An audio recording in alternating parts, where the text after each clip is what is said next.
Hello दोस्तों, कैसे हैं आप सब। आज की इस वीडियो में हम बात करने वाले हैं कि क्या एक वसीयत को किसी समझौते के आधार पर रद्द किया जा सकता है। तो ये सुप्रीम कोर्ट का बहुत ही अहम फैसला है। तो आज की इस वीडियो में इसी बारे में जानेंगे।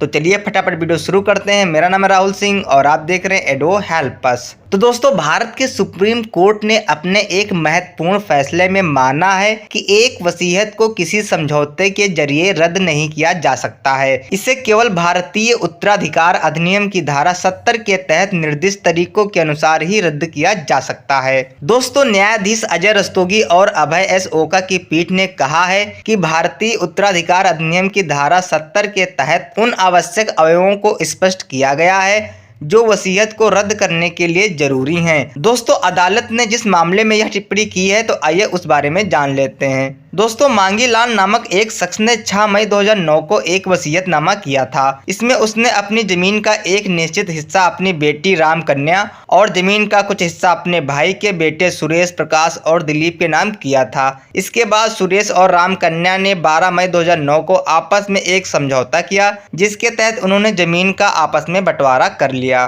उसके बाद राम कन्या ने फरवरी 2011 को एक सेल डीड यानी बिक्री विलेख तैयार किया, जिसमें उन्होंने अपनी जमीन का हिस्सा बद्रीलाल को बेच दिया। वर्तमान मामले में बद्रीनाथ अपील करता है।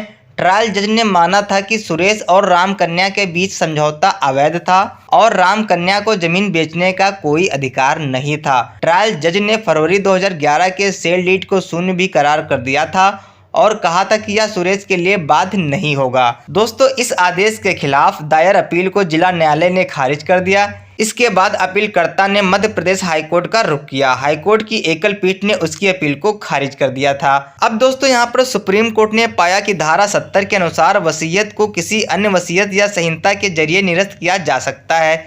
यह वसीयतकर्ता की ओर से लिखित रूप से स्व वसीयत को रद्द करने के इरादे की घोषणा से या वसीयत को रद्द करने के इरादे से वसीयतकर्ता की उपस्थिति में और उसके निर्देश पर वसीयत को जलाने, फाड़ने या नष्ट करने पर ही निरस्त हो सकता है। तो दोस्तों, यहाँ पर सुप्रीम कोर्ट ने कहा कि इस मामले में ऐसा कुछ नहीं हुआ है।